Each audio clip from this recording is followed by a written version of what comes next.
Okay, cool. We are recording. Hey, Ken, good to see you again. It's You been a too, while brother. since we've done a recorded video. I think it was like, I was still in the States, wasn't I? Yes, I will. Were you? And Yeah, that's hard to because we've say. talked a couple times since then, but I think that's the last time I published a video. Yeah, I've looked at our messenger. I was like, wow, we've had a lot of conversations through a messenger. So this would be an interesting video. I've got my what my 3-year-old and my 5-year-old home. So let's see how many times they'll interrupt us, but it'll be a good time. So how's everything with you? Very good. Today is the restarting of the posting period, so I'm doing the second iteration of the bulk store. So last month I posted like 100. I had a list of 140,000 items, and of those 140,000, 115,000 got posted, and like 10,000, 15,000 of them were out of stock. So in reality, it was about 100,000 posted listings.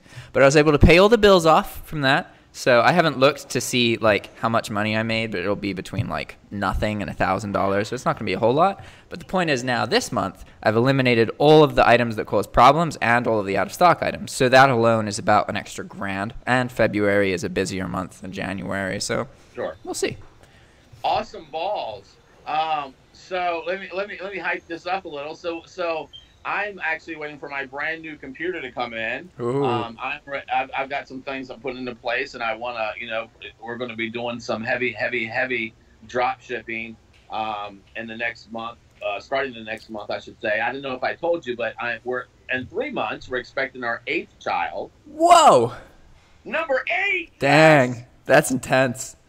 So it'll be intense. So my wife's business, which is a traditional business, will scale back, and I'll kind of scale this stuff up. But Yeah. let's do this. I've got some notes written down here that I'd like to be able to cover and take you to some places, because it's always, when we talk about margins, it's always a very interesting conversation.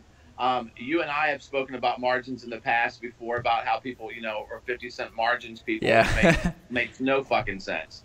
I mean, So some I people don't make a wanna- lot of money doing that. I think really it's just, I don't want to mention, and I thought about this. I don't want to mention some things. In other words, I don't want to mention. What we're going to do is we're going to refer to an individual that's on eBay, hmm and we're going to look at some product, and we're going to look at some margin. Cool. And I don't want to. I'm not going to name the persons. I don't believe when people do that, because it kind of floods the market, in my opinion. Yeah. When you say, "Hey, look at this guy on eBay. Go follow him. He's doing this." Yeah. So I'm not going to give store names and stuff like that. But what I will say is, so this particular guy, let's use this guy. He's probably been, let's see. So he's probably, I want to tell you, he has been,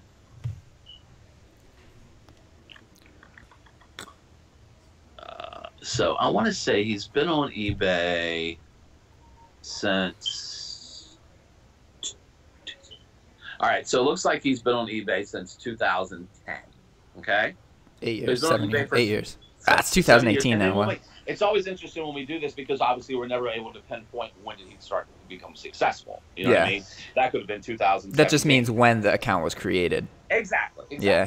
So if we look at the guy, we look at his feedback. So he's got, in the last 30 days, he's got 871 feedback, Okay. which isn't bad. Yeah, no, that means he's doing, he's doing it for a living. Right. So all of his items, first item that comes up, he sold 69 times. hmm Or people And if I have go purchased through- 69 times. Huh? What's the default quantity for that item? Or the available quantity, sorry.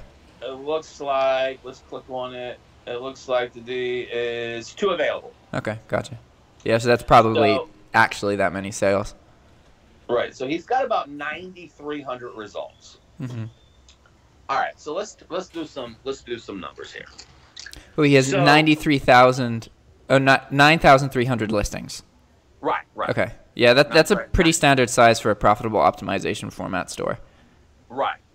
So, but here's where it gets confusing, and this is where I'm like, I don't even, I try to speculate, but let's see if you can bring in some more than speculation into this. Okay. All right. So the first item he's selling is from a particular retailer that a lot of people use, but I can say you don't use them, but a lot of people use them, and he's selling this. It's a saw. Okay. Home Depot. It's a chop saw multi-purpose 14-in-1. So he's selling it for, now remember, on this particular item, sold it 69 times.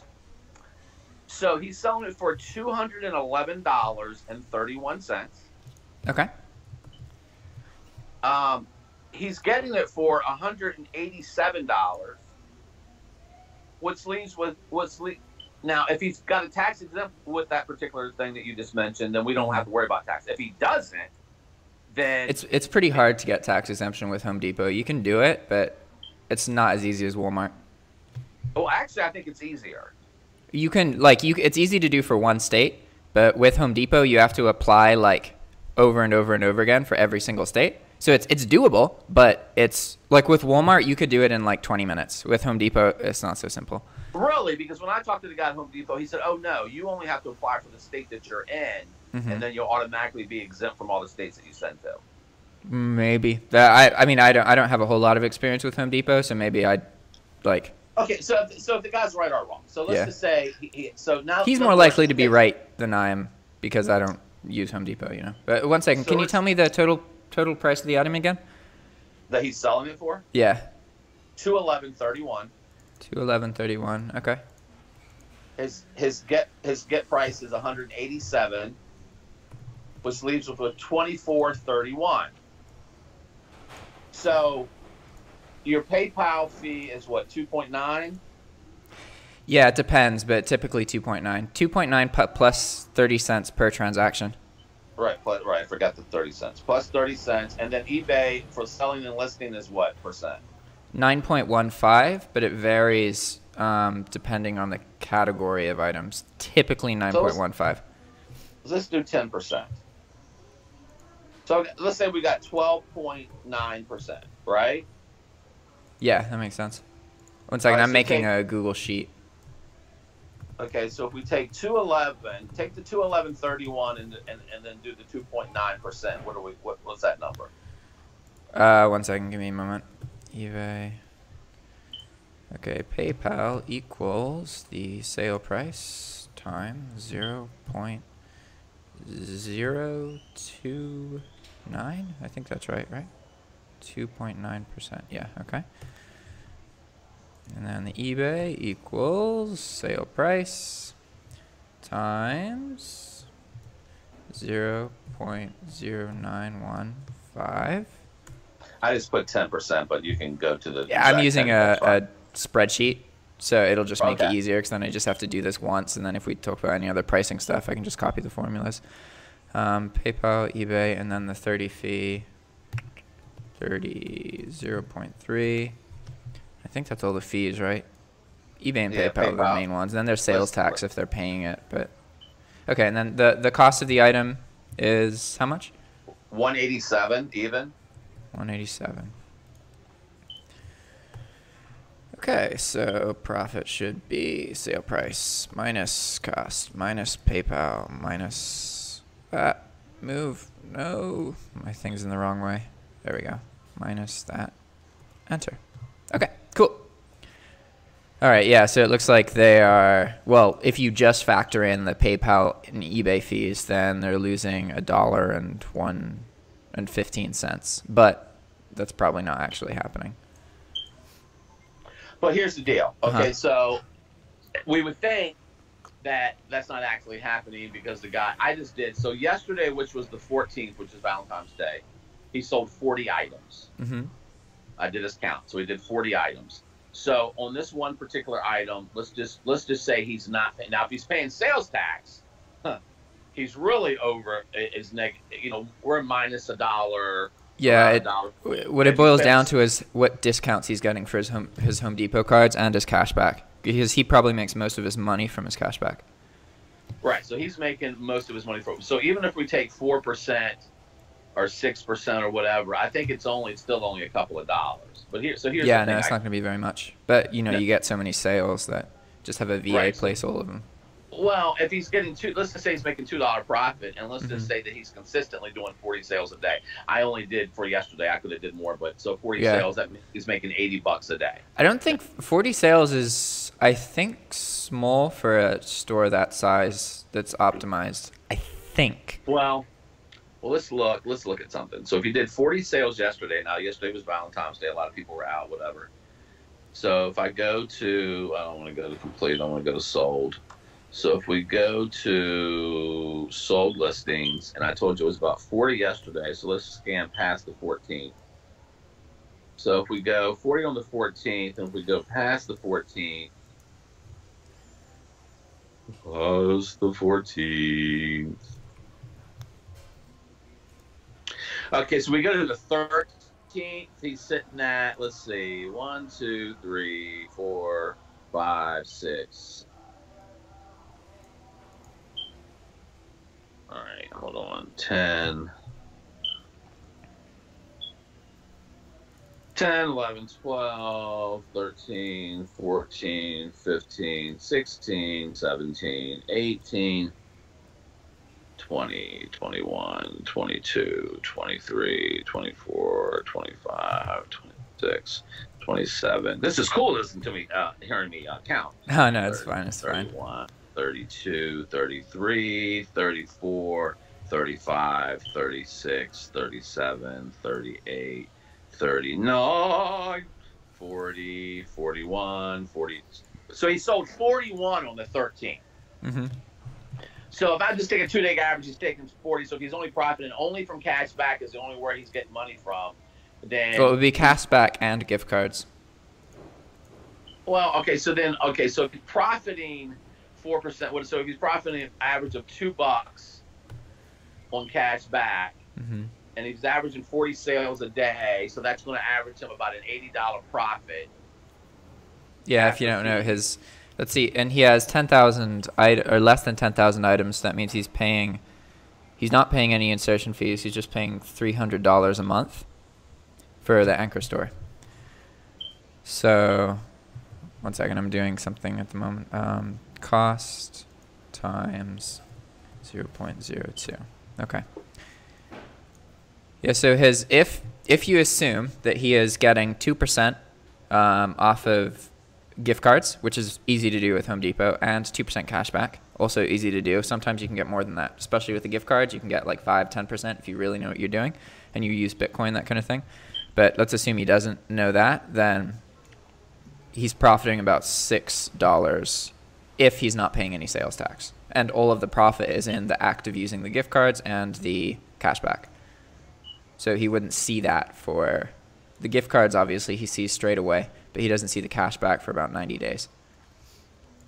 Right. So he's running an egg for 90 days.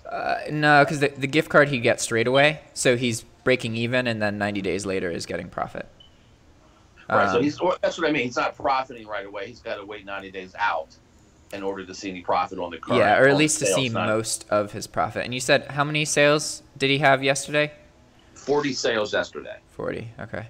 It's not. You definitely need to look at like how many sales in a week versus one day, because days fluctuate a lot. You can have 40 sales one day, 60 sales another, 20 another. Sure.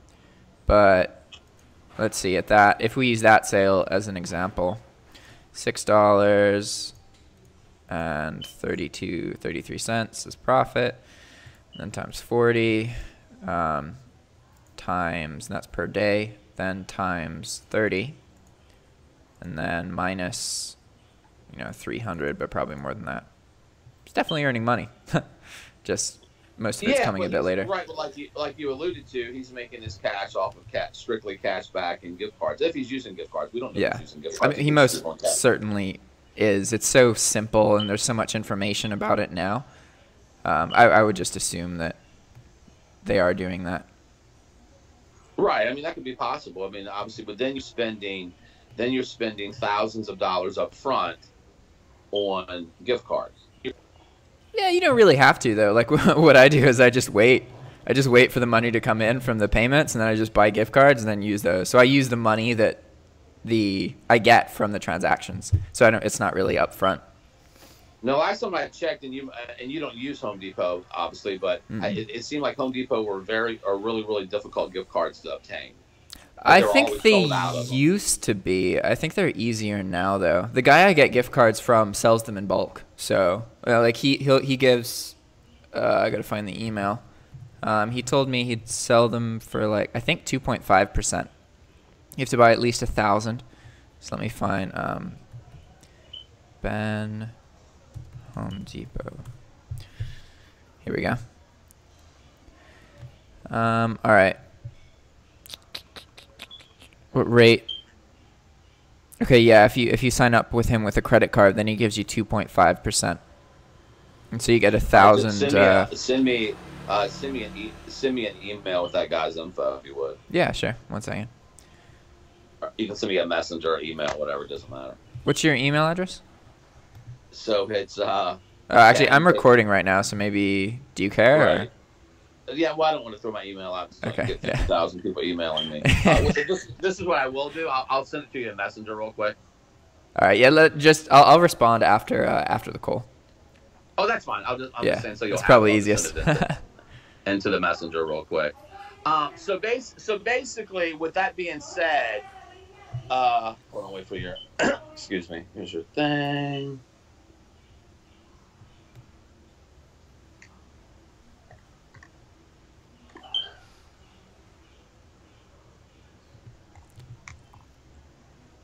All right, I just sent it to you, so you'll see it after the call. So with that being said, now we're talking about a method that someone, or this particular guy, gal, I think it's a family, actually. He's got his picture, so it's him and his wife and 6 kids or whatever, but yeah. It's in a little family photo. So this guy's basically 100% using gift cards and cash back for profit.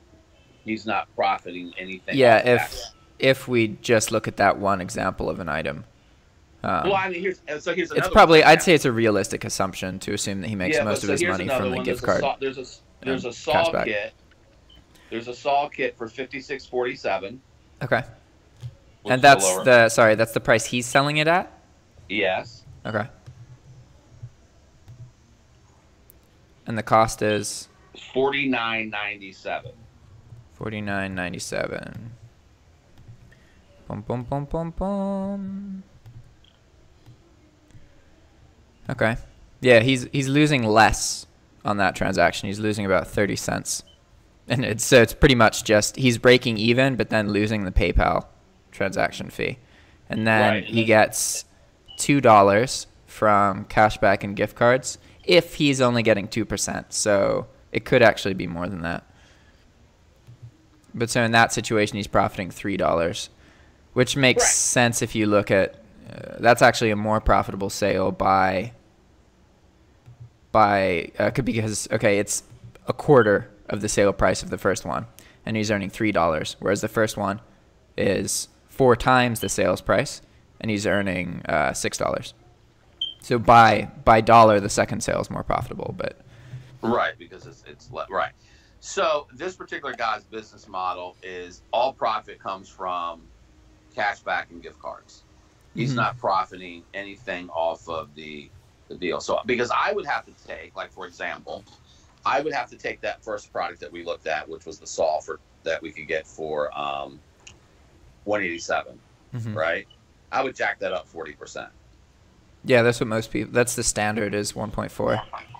Right. So I would jack it up that much, and then see here's what happens is now I'm competing with the $211 price, vice versa to my 40%, whatever that is. 187 times 40% is what? 1 second. 187. Let's make a cell here. 187 times 1.4. $261.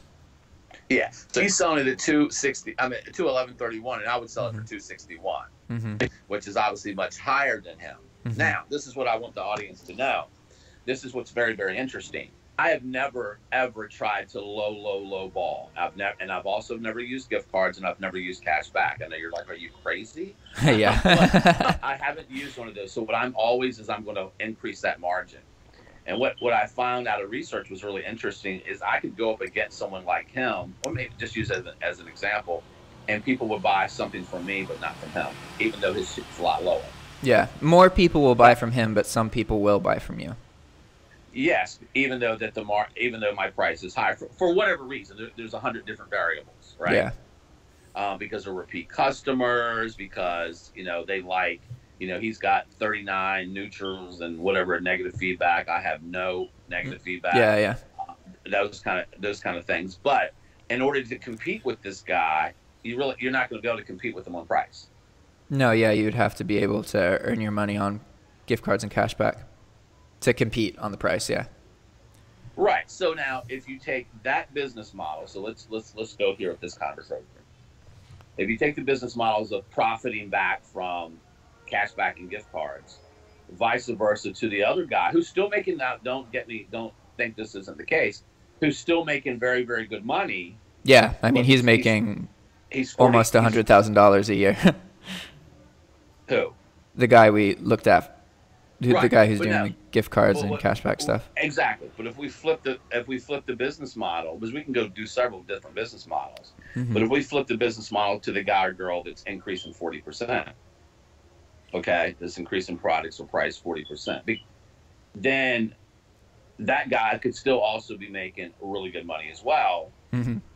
So it depends on their ability to pick items. That's the thing, that the first guy's business model, it's more.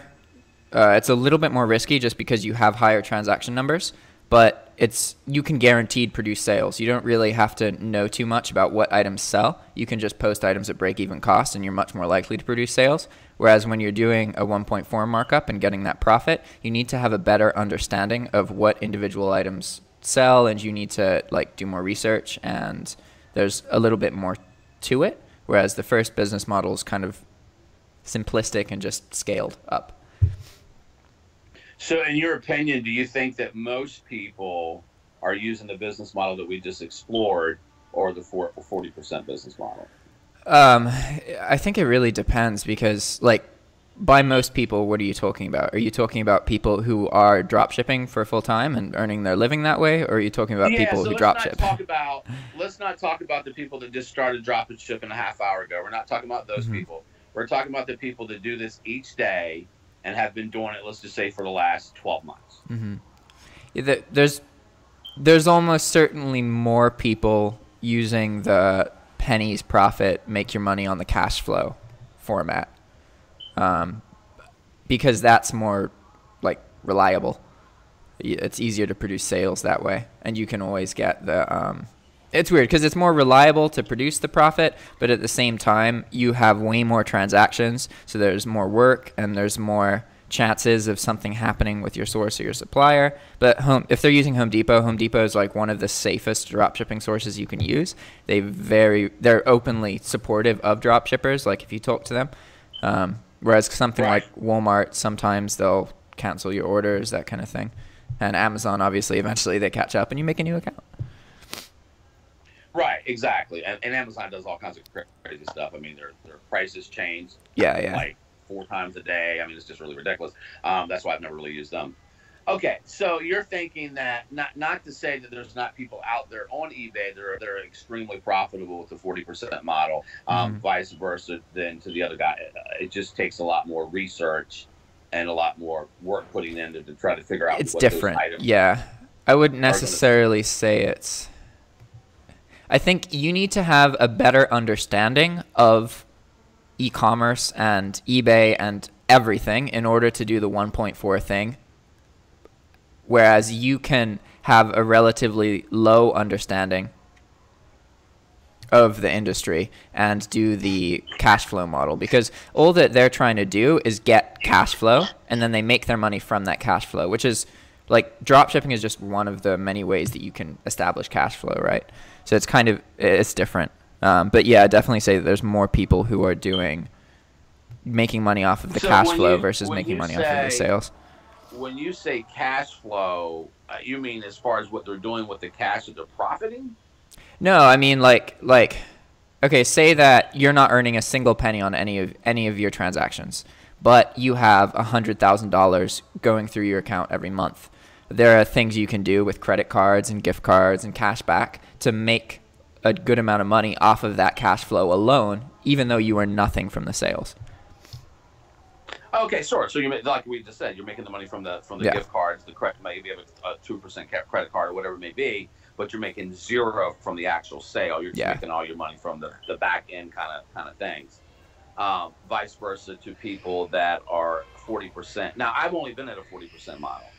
Yeah, most of the drop shippers I know, like that are public and run YouTube channels, they are David Vu students. So they originally started using 1.4. I can't say with certainty that they still use that because I haven't like I need to check out Paul's course and then just see like what his strategy is because like, okay, Paul is David Vu student. Jonathan Lean is a David Vu student. Right. And yeah, 1.4 is kind of what David Vu told and people. There's that chick, and there's that girl that hangs out with Jonathan Aida. Yeah, I can't think of her name. Becky.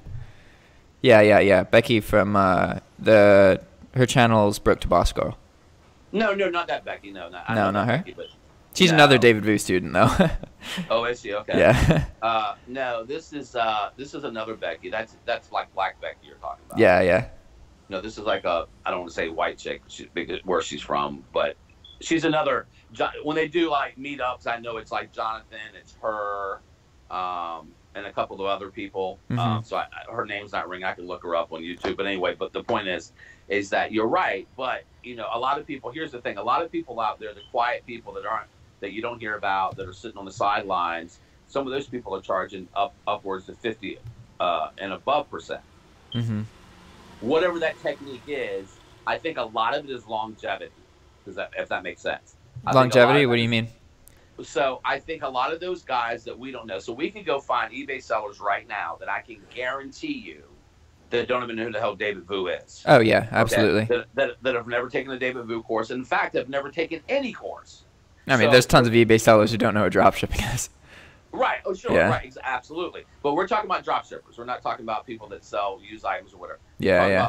Drop shippers that use all these different sources. There's tons out there, obviously. Some use more. Some are used more than others.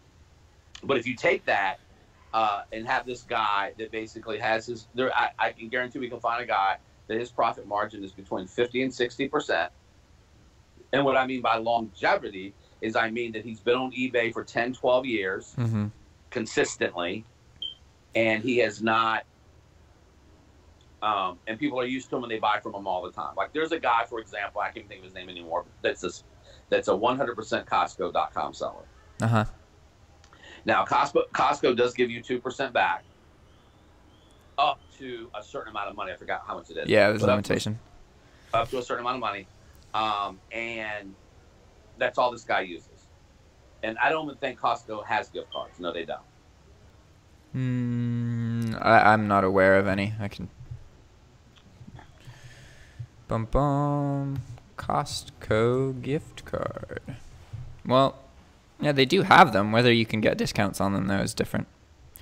Let's see. Look at gift card Granny. They have. Where is it? Shop cards. Here we go.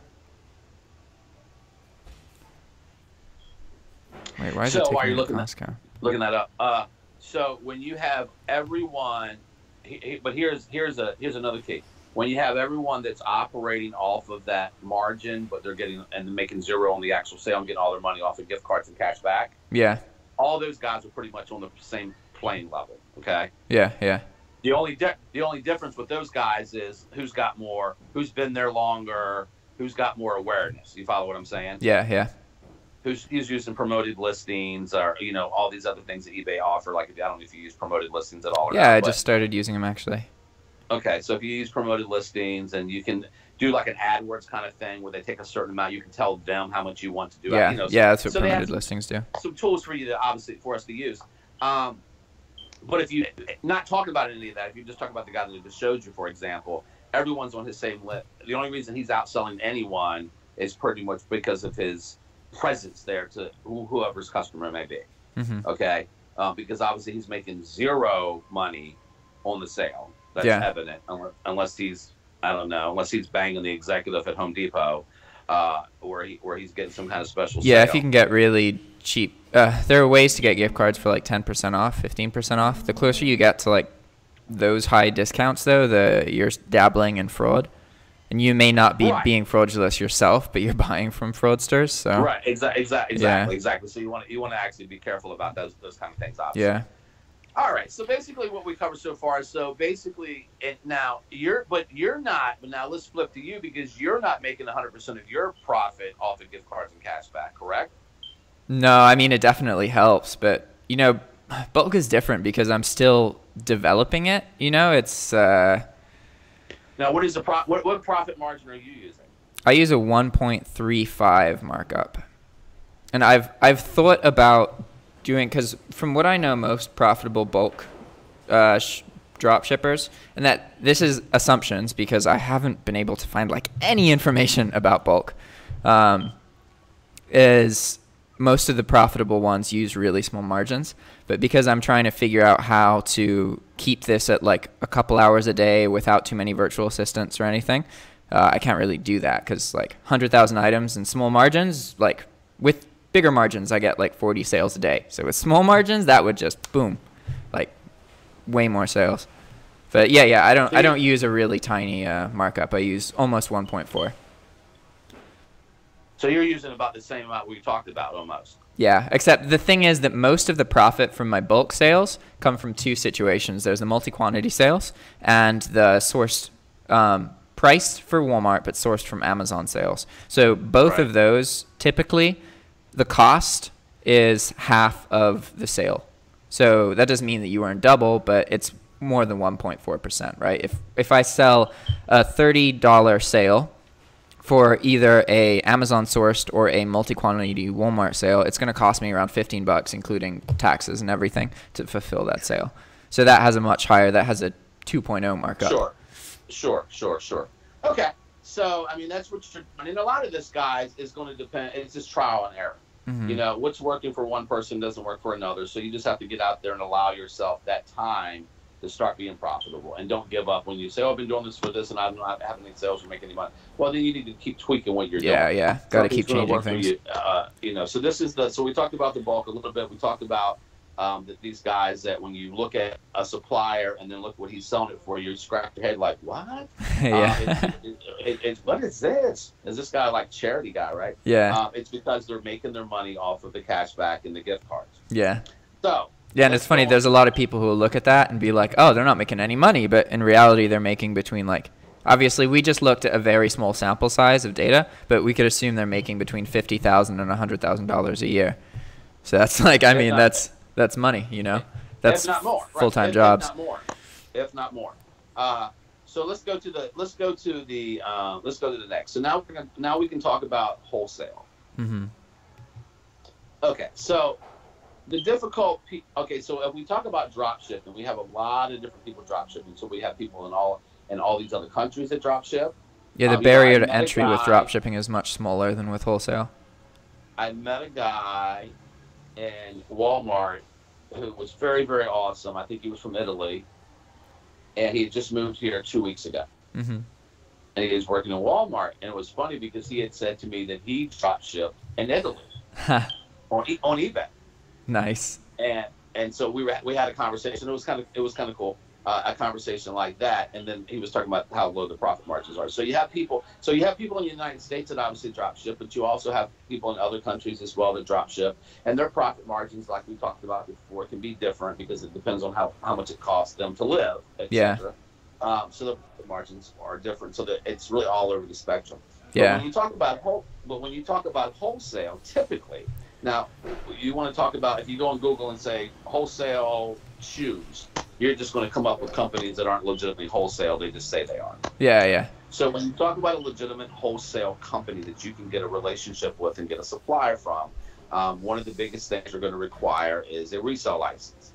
Mm-hmm. Most people aren't getting those. Most people aren't willing to get, for whatever reason. So the wholesale license is going to enable you to buy product from that particular company and enable you to obviously not pay tax on it. Yeah. And hopefully get it at a cheaper rate. So I have a supplier, for example, that's in the inspiration book market. Okay? Mm-hmm. My cost is 46% less than the retail. Mm-hmm. I think Now, that's pretty typical, isn't it? Where your base cost for an item in wholesale should be, you end up selling it for double, right? Right. So, for example, there's a brand new book that comes out. And this is the good thing about it. Retail is $25 on this particular book. Okay. Mm-hmm. My discount's 46% off of that $25 book. Okay. Yeah. Now, here's the good thing, right? That book's hot. It's a new book. People will pay the $25 all day long. Yeah. See Well, what I'm there's still saying? demand for it. Yeah. Exactly. So I'm not like fighting those numbers on that particular book, for example. Mm-hmm. I know the retail is 25. The retail is 25 if you go into a bookstore. The retail is 25 on eBay. The retail, it's just 25. Yeah. Yeah. So you'll get I'm way gonna more get sales than 40 if you're drop shipping something. Right. I'm going to get 46% off of that number, and that's decent profit. Mm-hmm. Do you know what I mean? That's decent profit in that particular niche. Now, there's obviously wholesale, and they also drop ship, so they drop ship those too. So not only am I getting 46% off, but they'll also drop ship to anywhere. Okay? Yeah. Yeah. Once you have that relationship. Right. So, because they want to sell their books, just like we want to sell them. Yeah. Deal. So, but there's multiple of drop shippers out there that you can get very good discounts. And there's some that it's not so good. So if you use a company, I'm going to throw a company out here just as a nugget. If you use a company called Cole Imports, are you familiar with them or not? No. Cole Imports, you can go to their site. Cole Imports will drop ship and will also, you can buy wholesale from them that comes directly to your house. They don't drop ship all of their products. They only drop ship the certain ones, the more expensive products. Because you're going to see that they got some really interesting items like, a key magnetic holder that you put under your car, like if you lose your key. There's there's pet stuff. There's all these different things. But they drop ship. You can set up an account with them. But again, they're a wholesaler, so they're going to want you to have a resale license. Yeah. Which Which complicates it for international buyers, but it's really easy to get a reseller license if you have a social security number. Right. Because all you need is to just register with your state. Well, I've got one, and I went down 10 minutes away, and I didn't even have to provide anything besides my name and the company name, and they printed it off and said, "Have a good day." Yeah. It doesn't cost anything or whatever. But any legitimate wholesaler is going to require you to have one. Yeah. Now, if there's just a company that says, "Oh, we're a wholesaler and we don't require nothing," well, then you're not a wholesaler. Yeah. Full of shit is what you are. But yeah, exactly. So you can go and get those kind of, and those are decent. And you can get decent margins on some of them. It's not all of them. Some of them, the wholesale price isn't really going to be that good. Yeah. I use books as an example because it's 46% off. That's pretty decent. Mm-hmm. Cole Imports is a site you're going to see. They have all these little knickknacks. They got some really decent stuff, and some of it's crap or whatever. But they sell a lot, and they do a very good business. They have a good reputation. They've been around a long time, right? Mm-hmm. So you can go on that route, and there's a lot of people that are just making a ridiculous, sickening amount of money off of wholesale. Mm-hmm. But if you're not in that space, you're not really worried about that space. You're stuck in your space worrying about how to do what you're doing in your space. Mm-hmm. So you're not worried about the wholesale, the retail arbitrage, which is basically what you're doing. You're doing the retail arbitrage on a bulk model. Yeah. But then so you're not. I'm running a YouTube channel and making using dropshipping to make videos, but yeah, I'm not really. Bulk isn't exactly I know that I will get it to a point where I'm earning good money from it, but it's just going to take some more time. Sure, and that's what my point earlier is. Some of these guys that don't do well, not doing well, just stick to it. Yeah. Because sometimes you're gonna be like, I'm doing all this and I made how much? Yeah. I didn't make anything. Oh, this makes a lot of sense. But yeah, you just have to keep tweaking and tweaking and tweaking and tweaking. And eBay is, I don't know if you've been keeping up. eBay is doing a lot of changes. Yeah, I'm really excited about some of those changes. They could point bulk in a very good direction. Right, a lot of cool things coming down the pipe, so I'm excited for that. And then the last thing that we didn't really cover is selling used shit.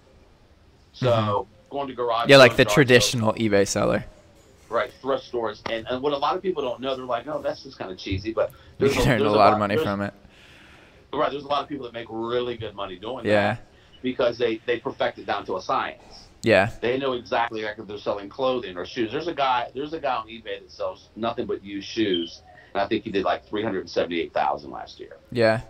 Yeah, because it's all about taking the time to learn what for whatever category you're in, what products are valuable, and then being able to identify those. And because you've taken the time to learn that separates you from other people. So the more different categories you do that about, then the more profitable you can be. The only thing I ever did that for was retro video games. Yeah, like games. Super Nintendo and 64. Games is a very good seller, obviously. It's a very, very good seller. I mean, people are always getting games, but you're right. You have to learn that niche and then go to the next one and go to the next one. You know, coffee mugs. People are like, you made how much selling coffee mugs? Yep, if you know what coffee mugs look for, it's all about those rare Starbucks mugs. Right, the Starbucks mugs is a good example, actually. You know, the ones that are for states, like the Seattle ones, and you know, they do very, very well. But you have to know what you're looking for. This guy did $378,000 in used shoes, and what's his source? Goodwill, thrift stores, yard sales. But when he goes out, he's coming back. When he's sourcing for a whole day, he's coming out back with at least 100 pairs of shoes. Yeah. And he's perfected how to clean them up, and he's got a good relationship with a shoe cobbler, you know, who will put soles on them if necessary. Yeah, touch them up. We'll do all these other great and awesome things, but it's a niche, and he does very well. And you know, now of course, what's the flip side pain in the ass thing to that is, of course, you have to clean all the shoes up. It's very time consuming. You have to write your own listings for all the things. You have to do all the descriptions. It's very, very time consuming. You're like, oh my God. And when the drop shipping model, you can just kind of say click. Yeah. Click. Yeah, when I used to sell games, all my auctions ended on Sunday. And like Monday would be such a clusterfuck sometimes because I just had to ship everything, and it was just like it takes a long time to put shit in boxes. Like it just does. It does, and I know it takes a lot of time, and it's very time consuming. And you have to. Here's the messed up part: you have to source every day. Mm-hmm. So you're sourcing here. So if you're sourcing from 7 o'clock in the morning until 3 in the afternoon, then you got to go home and sort, and then you got to photograph and list from like 3 o'clock in the afternoon to like midnight, and then get right back up at 7 o'clock.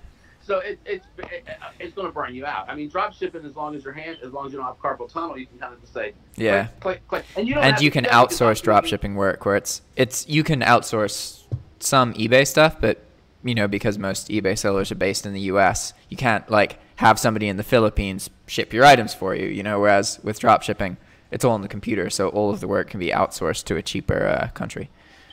Right, so you can do a VA, like you just said, for a couple bucks an hour. Have them do all the listing.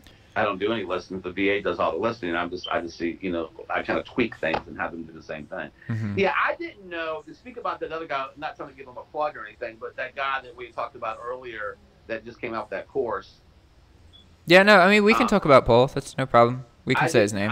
I've done YouTube videos with him, so. We're not here to bash Paul, but I mean, I didn't know who he was up until like yesterday, I think.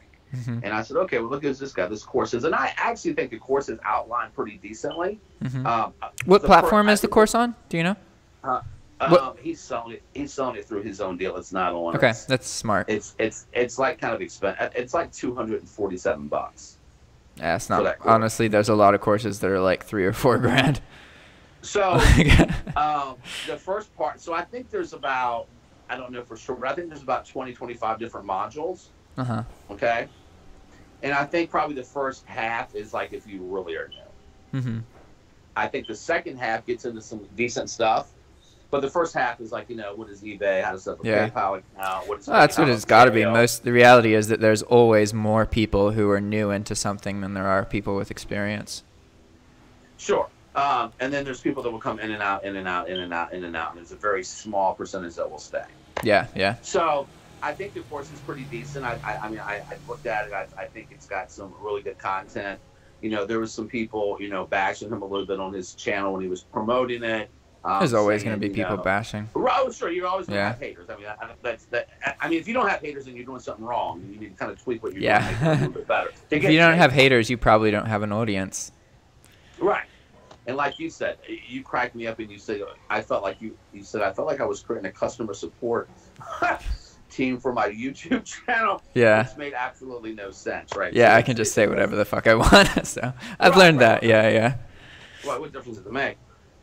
So yeah, so I think that any, and obviously there's there's some good content and lots of things, but you just have to kind of find your way, and that's going to take lots of tweaking, and I'm saying that to like the tweak master right now, right? Yeah, I'm getting. I think for bulk, it all boils down to when eBay releases that store or the next store subscription, because they're working on, you know how in eBay UK and eBay France you have unlimited insertion fees if you pay for an anchor store. So the second that happens, like overnight, the profitability of bulk changes exponentially. Are you averaging the 40 sales a day or no? Or is that just I know that one day you post. Are you averaging about 40? Yeah, a lot of them. Yesterday I sourced like 15 sales from Amazon, which is crazy because I originally started using cheaper items because I wanted to avoid problems and get my PayPal account into better standing. I didn't anticipate that I would be able to source the items from Amazon at like half the cost. So that, I think, is what has pushed me into like bulk is now profitable when this happens. So you're only using Amazon when Walmart's out of stock? No, I'm using Amazon when Amazon has an item that's cheaper. It's cheaper, yeah. And the reason is Amazon and Walmart typically have price matching. So the second that one of them lowers the price, as soon as the other person or the other company notices, they'll match it. But they don't factor in shipping costs into that matching. So anything that is less than $35 will be price matched for the same, but $6 cheaper on Amazon. So basically, if Amazon sells it, then I buy it from Amazon. So now let me ask you this, a lot of people do this, and are you using you have a Prime account or no? Yeah, I'm using Prime. I'm just like, I used to be worried about it, but I have one too, because we order a lot of house shit essentials from Amazon, so it makes sense. So, and absolutely. Yeah, they'll shut me down at some point, but the reality is you just keep making new accounts. It's like, worst case, it's really easy to work around, especially because you can just, the second you start using gift cards, it's not linked to a billing address. You can just make up new addresses. There's not really any way for them to, like, it's inconvenient, but, and again, I think that. So are you using gift cards on every single transaction or to purchase every sale that you make? No. I stopped doing that with Walmart because you earn more money doing that, obviously, because if you have an opportunity to use gift cards, then you should use it. But what I found is that I was having problems sometimes with orders getting canceled, and I would have to replace them with credit cards. And I don't know if that was just a short, like, 1 week thing, but now I try and, like, I think of it as like staining my order history with my billing address. So I won't place like 10 orders in a row without using my credit card. And when a gift card runs out now, instead of adding a second gift card, I just pay the rest of it off with my credit card. Because I don't know exactly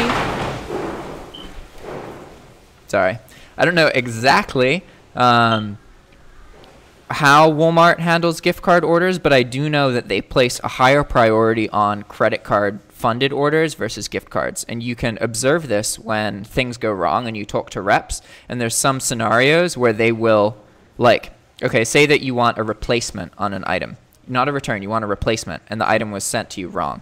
If you paid with a credit card and you talk to a Walmart rep, then they will send the item out immediately and also give you a return label to return the other one. Whereas if you paid with a gift card, then they will wait to receive the item before sending out the new item. So you have to return the item to get to your replacement. And it's interesting that that shows that they do consider orders funded with gift cards different than orders funded with credit cards, because it does change some kind of things about how they handle policies. So what are you doing to use the gift cards then? I still use them on Walmart. I just don't use them for all of my transactions. In the past, I would always use gift cards, unless I didn't have any. But now I just use them for most of my transactions, and then I just use my credit card. You're not getting physical gift cards. No, they're digital. I just go to my email and I'm like, hey Ben, I'd like $1,000 in Walmart cards, and he's like, all right, cool, here you go, and he has my payment on file and everything, so he just sends them. I gotcha. And it's typically with him anyway. It's about 2.5. No, with Walmart cards, I get 2%. Home Depot is 2.5. Okay, 2.5 with Walmart. Yeah. I got you. And So you can get higher than 2% from people. I just haven't like looked into that a whole lot. Because really, for me, like, I'm not. There's a lot. Most people who drop ship, like, they want to do it as their job, and I don't want to do drop shipping all day. So there's a lot of things that I could do better that I don't. But yeah, but you're talking about as far as raising the percentages back on gift cards, as far as using Bitcoin. Is that what you're talking about? That's if you want to do it like much more profitably. Like you can get like 5 to 10% instead of 2. But I know that you can get like 2 to 4%. I think that there's some other people who do it for 3 or 4%.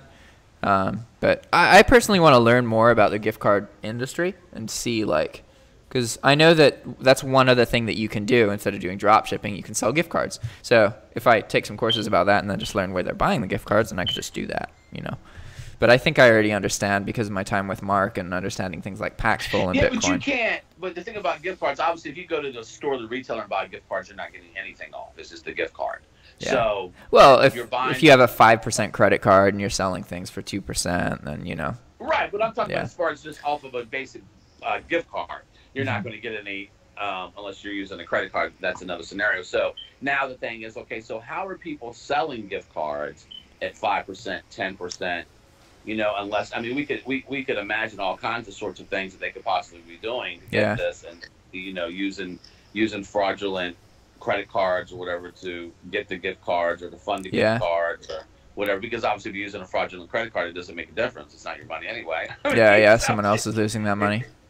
Right, losing their money and all kinds of it. But typically, in order to, I guess you could say volume. So if you bought $10,000 of gift cards, your percentage off would be a lot deeper than it would be if you're only buying like a $500 gift card. By specific, be 10,000. I don't want 2%. If I'm buying 10,000. Yeah. I actually, as far as I know, like the way to get the steepest discounts on gift cards is actually buying smaller gift cards. Because the like $100, $200 gift cards are in higher demand than the like $3.50 gift cards. So I know that some people will buy a bunch of cheap gift cards. It's really time consuming, and then they just use those gift cards to buy another gift card. So it's all in one gift card. But it's time spent. So and here's the big thing. All of this that we're talking about as far as that particular business model. This is what I would say. My thing would be to figure out, because this is a lot of, as we know, this is like a lot of, I don't know what's the word I want to use. This is a lot of legwork. Yeah. All right, so I'm listing items on eBay. I'm not making a fucking coin off of any of the sales. I'm making money off. I got to go buy some gift cards, and then I got to go buy them through the cash, or I got to go do the sale through the cash. But it's not really like integrating gift cards and cashback into your process doesn't increase your time spent, unless you're ordering them in a weird way. But like using gift cards takes the exact same amount of time as paying for an order with a credit card. I mean, occasionally, obviously, there's things that go wrong that you have to fix, but you're talking about like a couple hours a month, if that. It's not that different. And then with cashback, it's like you go to one website and then go to your website, so it adds like a couple seconds, but I wouldn't say that using gift cards and cashback is time consuming. I definitely thought it was going to be before I started doing them, but now that I understand how they work, it's really not. Yeah, and I would say, and another interesting thing is, hold on, let me change my look for a minute. No worries. So basically, I would say that it would make more, and this is just my opinion. Okay, so get that. This is just my opinion. This is not like, well, you can do it this way. This is the only way it makes sense. Yeah. No, what I'm saying to you, in my opinion, it would make sense. And I understand it's more, we talk about what's easy, but as my good old mentor Jim Rohn said, God bless his soul, I don't ask for it to be easy. I ask for it to be worth it. So it would make more sense to say, let's be able to operate off of a 40 or 50% profit margin. I understand, yes, that's more difficult because now we got to find extra time and research, what sales, what's going to do on that level. It's much more difficult, but I think it's worth it in the end. Mm-hmm. Because then I'm like, okay, I'm selling whatever I'm selling on eBay, and I'm selling at 40%, and I'm getting this all day long. Okay, this is not an issue, has not been an issue for me. When I was selling, in fact, when I was using nothing but Costco, okay, my profit margin was at, I would say, between 30 and 40, sometimes a little higher. Mm-hmm. And were there people that had those same products on eBay less? Oh, absolutely there were. But I was still, at first I'm like, why am I getting this? And this guy's not getting anything. And my thing is much higher. Mm-hmm. I would say, because there's a guy at Costco that's doing the same numbers, and I know he's not. So where's his money coming from? Because he's not using gift cards, because they don't sell gift cards for Costco besides like the regular one. Yeah. So all of his profit has to come back off of a cashback credit card. So unless he's getting a credit card that's giving him 5-6% back, Mm-hmm. on all his purchases, which I don't think he is. Then his profit. Yeah, you can get 5% cash back on credit cards, but it's much easier to get 5% cash back on a store credit card than it is on like a global credit card. You need some really good credit and cash flow to get a credit card that you can use anywhere that has a generic 5% cash back. And then Costco's will give you 2%, but it's only up to a certain amount of money. Mm-hmm. And then you can also do tax exempt, but you have to send a receipt in for each item that you buy. Virtual assistant. If you sold 500 items in the month, you have to send them 500 receipts. Yeah. Not even receipts. I'm saying that wrong. You have to fill out 500 forms. Yeah. For each item, and then they mail you a check. For all the tax on. Yeah. So they have retroactive sales tax exemption, not a. Right. Gotcha. Right. Yeah, pretty much. And they also don't do global shipping, which is another pain in the ass. Oh, you mean they don't ship to freight forwarders? Right. They want to ship to Gotcha. freight forwarders. Right. Yeah, that's 40% of my business. Right. So it's like, wow. But there's people on eBay that do nothing but Costco. They do nothing but Costco. And they sell because Costco's has got some decent prices at times, and and another thing, you have to have a membership, so you got to buy the membership in order to do that, mm-hmm. Which is like what, $50-$60 a year. Yeah, that's not much.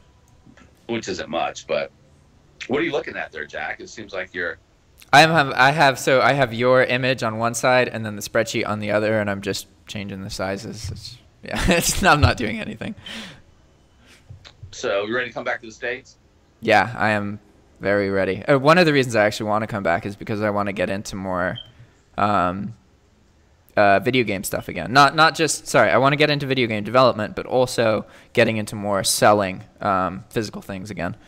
So like modding Game Boys. I used to mod original Game Boys, and I really loved doing that. And I stopped because there's not a whole lot of people buying backlit Game Boys from eBay. And so that was kind of bottlenecking me. But now that I have a YouTube audience, it can literally just be like, people will buy it because I'm doing it and they want to support me, And Game Boys are awesome, and having one with a backlit screen is amazing, So that's one thing I want to start doing when I get back.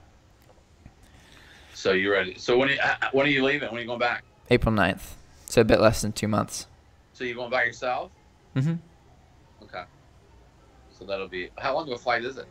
It's not long at all. It's like 3 hours to Florida, and then like an hour, 2 hours after that to Pittsburgh. I'm going to be living in Wheeling, West Virginia with a friend of mine. You had told me that. What'd you say, for like a month though, right? Yeah, because like I'm not tied to a location anymore, so why should I stay in one place when I know a bunch of people in different places and I could visit them? And I definitely, when I'm moving, I have more momentum and I work harder and I sleep less, and I'm just more productive. If like after I move, I have like a 3 to 6 month period where I have more momentum, and then after that it kind of falls. So I can keep refreshing that by moving. So we'll see what happens. How's your course? How's your course going? Good. It's actually surprisingly stable. So the first month I earned $900, and then ever since then it's been between $500 and $600. And I think because most of the profit actually comes from my YouTube channel, because I have a coupon code. So when people look at the coupon code through YouTube, then I get all of the money from that. So I get like $20. So I sell the course for $20. It's really cheap. I know I could sell it for more, but I don't really. I like the idea of anybody being able to buy it as opposed to like $300 or $400, But I know that I feel like it's worth that, but I don't know. Right. Got to create another course, sell it for 6, 7, 8, 10,000, right? Yeah. I'm too much of a goody two shoes sometimes, and I won't do something if it doesn't sit well with me. and like, yeah, I don't want to sell a course for I think more. the value, what I think is lacking is an advanced course. I think that all the courses are basically, for new people. Now, not to say that they don't, there's some advanced stuff in the course, but Yeah. for someone that's been doing it for, whatever, that wants to learn some new strategies. And that's kind of hard to do because there's really not a lot of new strategies, to be honest. Yeah. It's just what it is, it is what it is. And that's what you have to do in order to, it either is going to work for you or not work for you. And figuring those things out. So it's not really a lot of new strategies. Yeah. But it is, it is what you want to do. I mean, hey, we're gonna make $1 million this year, right? That's our goal. Maybe in like 5 or 6 years. There's no way I'm gonna make $1 million this year. That's our goal, to try to just tweak a whole bunch of systems, and I'm happy to make $100,000. That would be great. That'll be good too. I'm sure you'll get there. No worries. Just keep selling 40 items a day. 40 items a day. I just got to not die, and I'll get there eventually. Well, yeah. That's important. That would be important, not to die, in order to get that. So yeah, because we're getting ready to rock this thing out in a big way. Went out to dinner last night. It was Valentine's Day, so me and the wife went out to a really nice restaurant that's here in town. And it was really, really, really nice. And then we went to go see the third version of 50 Shades of Grey. There's a third one? Wow. Yeah, it just came out. We saw, and they always come out on Valentine's Day. We saw the one last year that came out on Valentine's Day. And, okay, 1 second. Okay, go ahead. You can grab one. Just grab one. It'll be good. It's already in your hand, so go ahead and eat it up like a champ. So there's a third one that came out. I don't think there'll be a fourth one because at the very end of this one, they had two. They actually had one kid and she was pregnant again. Yeah. Have you seen any of those at all or no? No. I read a little bit of the book and I just couldn't. It's funny. Now, what's funny is there's a movie coming out called Book Club, which I forgot who's in it. There's like 4 older ladies or known actresses, and the movie's surrounded by them reading that book. Wow. In their book club, and they're all like, oh my God, did you see it? It's great. I think it's a great movie. I never saw the first one, and I just happened to be out Valentine's Day because the Valentine's Day is also our anniversary. Yeah. So we happened to be out to dinner last year, and I was on the phone like, "What's at the movies?" I'm like, "Hey, you want to go see this 50 Grade?" And she's like, "Yeah, sure." So I watched it. Never seen the first one. Well, I thought it was a pretty good movie. I mean, there's a lot of. I mean, there are definitely some 2 sexual beings. I can tell you. Yeah. if we can't tell you anything else about the 2 of them, but I thought it was a decent movie. So we did that, and we came home. We exchanged some gifts, and like I said, I'm getting ready to revamp some stuff. I'm waiting for a 20-inch monitor to come in for this new computer system I'm putting in here. I'm going to put a phone system in here for some customer support that I want with someone else doing that. But yeah, so it'll be exciting. I'm just hoping that we'll figure it out, and we should. Oh, you still there? To do pad moving forward. I think I'm going to run about 5 different stores actually. That's exciting. Yeah, I have 2 right now, and I'm trying to get. I have a virtual assistant now, and he's wicked. Like I really, really got lucky. Good. And so I have a second drop shipping store that's like optimization format. And because of all, like, I like bulk way more. It's so much more fun. And, like, I enjoyed the bulk work, whereas I just don't like optimization. And it works for you, and you enjoy it, and that's what's important, sure. Yeah. But I definitely have been neglecting my second store because of all of the focus on bulk. So I'm trying to get my VA to be posting items to that account and then also figure out some kind of system where he's managing the account and doing everything. And then I just pay him a percentage of profit. But I haven't put enough time into that. What are you paying them, like, just paying them through, like, PayPal? Or? Yeah. It's great because... Does he work a certain amount of hours per day, or how do you do that? I have so right now I have a list of items. Every time something sells on my bulk store, I just go like every once a week or every second week. I go to my Walmart orders, and then I just quickly make a list of all of the URLs, and then put those URLs in the list. And my VA goes through that list and posts those items to the other account. So anytime that a bulk sale happens, that listing is then recreated in an optimized form on the optimization account. And the optimization account doesn't get reset. whereas the bulk account gets reset every 30 days. Cool beans, man. So I would definitely have, like, the next time we do one, I'll have one of those little cool mics you've got, man. Then I can kind of feel. Yeah. Like, yeah. It's a Yeti, Blue Yeti, I think. Yeah. You can get them for like, you can get them used off eBay for like $100. I think new they're like 160. Okay, so you're happy with it though? Oh, absolutely. It is the best microphone that I've used. The thing that's nice about these is that they are quite good at focusing on the noise coming from right in front and like dissipating noise in the environment. Whereas some microphones, like the noise in the environment is equally loud as your voice. Whereas this microphone, like my voice is by far the loudest, and even though there's things going on in the background, you can still hear them, but it's not like loud. You know what I mean? Like earlier when the roof shook, that was probably the one time that it would be perceived as like bad to the person listening, but you know. So all right, man. So let's wrap this up. It's been good chatting. Yeah, this is a great video. People will like it. Let's do it again soon, and hopefully we'll get lots and lots of views. So you guys obviously subscribe down there because I said so. Yeah, and thumbs up to everybody. subscribe. So, right, absolutely, and subscribe. And like I said, we'll get together. I'll figure out. I got to put all this together. I'm in the process of doing that today and some other stuff. But is there any link you want me to put in the video that directs some traffic somewhere, or I don't know if you have any. Not at this time. I mean, obviously we'll do some stuff in the future. And then just send me that email for that other guy. And then I we'll do. See what's up with that guy. Other than that, man, you have a beautiful day. And you too, Ken. soon. Yeah, definitely. Great to chat. Okay. Ciao. Bye-bye.